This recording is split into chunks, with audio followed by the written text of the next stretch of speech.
आप देख रहे हैं सिटी 11 न्यूज पाकिस्तान HD। सत्याना बंगला से खबर शामिल करते हैं हमारे नुमाइंदा नादिर खान की रिपोर्ट के मुताबिक सत्याना बंगला घुघेरा ब्रांच नहर का पुल टूट फूट का शिकार, जगह जगह गड्ढे बन चुके हैं। कानून नाफिज करने वाले अदारे खामोशी से देख रहे हैं। अहले इलाका का महकमा हाईवे समेत assistant commissioner Jaranwala, deputy commissioner Faisalabad से फौरी नोटिस लेने का मुतालबा। इस वक्त हमारे साथ लाइन पर मौजूद है हमारे नुमाइंदा नादिर खान, हमें रिपोर्ट कर रहे हैं।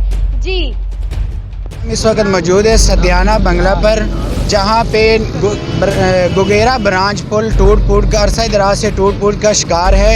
तो यहाँ पर हमारे साथ इलाका के कुछ मुअज़्ज़िन मौजूद है, तो आइए इनसे पूछते हैं कि इनका पुल के बारे में क्या कहना है। ये देखें ना, काफ़ी अर्सा से सत्याना का पुल टूटा हुआ है। हमारी अपने MP आदिल परवेज़ गुज्जर साहब से अपील है कि इसे रिपेयर किया जाए या इसे न्यू बनाया जाए। ये देखें ना, इसकी कंडीशन देखें कितनी वीक नज़र आ रही है। खुदा ना खासा अगर कोई हादसा हो जाए तो फिर कौन जिम्मेदार होगा। हमारी हुकूमत से अपील है कि हमारे जो इधर इस इलाका के MP आदिल परवेज़ गुज्जर है, उनसे रिक्वेस्ट है कि ये हमारा पुल रिपेयर करवाएँ या तफसीलात से आगाह करने का शुक्रिया। मजीद खबरों के लिए देखते रहिए सिटी 11 न्यूज पाकिस्तान HD।